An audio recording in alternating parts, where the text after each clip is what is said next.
Hello friend, જય શ્રી કૃષ્ણ. મારા કિચનમાં તમારું સ્વાગત છે. આજે આપણે બનાવશું બટેકાની સૂકી ભાજી. તો ચાલો બનાવીએ.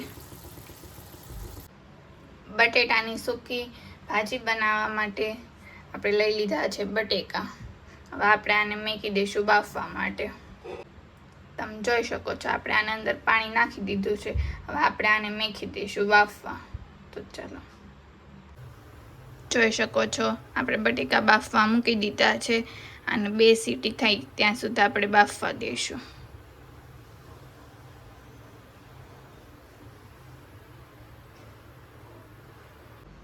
આપણે જે બટેકા બાફ્યા હતા એને ફોલીને આપણે નાના નાના ટુકડા કરી નાખ્યા છે. આપણે ફરાળમાં ખવાય એવી સૂકી ભાજી બનાવવા માટે લીંબુ, દાણા લઈ લીધા હતા અને શેકીને એનો ભૂકો કરી નાખ્યો છે અને લઈ લીધો છે આદુ અને મરચાંની પેસ્ટ. તો ચાલો આપણે બનાવીએ બટેકાની સૂકી ભાજી. એક કઢાઈ લઈ લીધી છે, એમાં નાની વાટકી તેલ લઈ લીધું છે. હવે આપણે આને ગરમ કરવા મૂકી દઈશું.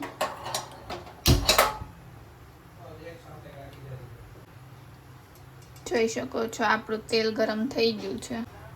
હવે આપણે આમાં નાખી દઈશું 2 ચમચી જીરું.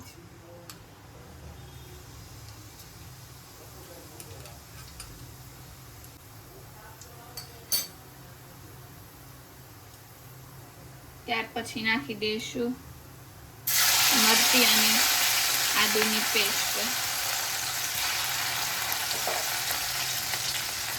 સારી રીતે મિક્સ કરી લઈશું.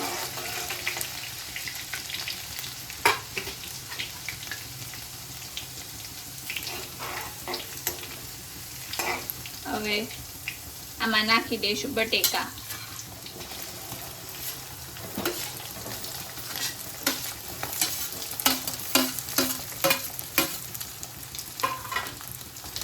આપણે આને સારી રીતે મિક્સ કરી નાખશું.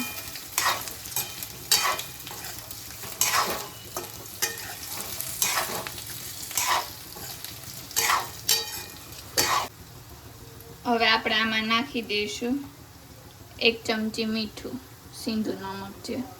આપણે બટેકા બાફતી વખતે મીઠું નહોતું નાખ્યું એટલે આમાં થોડુંક વધારે નાખી દઈશું. નાખી દઈશું દાણાનો ભૂકો.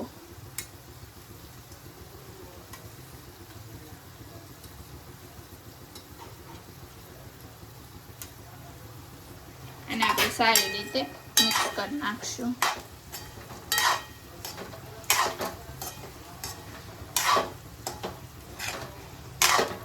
નાખ્યું છે. હવે આપણે આમાં નાખી દઈશું 1 મોટી ચમચી ખાંડ. જો ગળ પણ પસંદ હોય તમને તો નાખી શકો, નહીં તો સ્કીપ કરી શકો છો.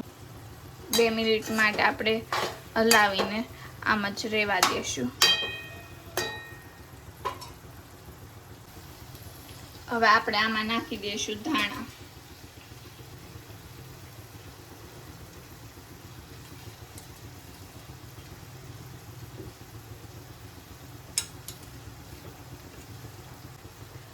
સારી રીતે મિક્સ કરી લઈશું. આમાં આપણે લાલ મરચું કે એવું કંઈ નાખવાનું ન હોય, એટલે તમારે જેટલું તીખું ખાતા હોય એ પ્રમાણે પેલા મરચાં નાખી દેવા. શકો છો, આપણી સૂકી ભાજી રેડી થઈ ગઈ છે.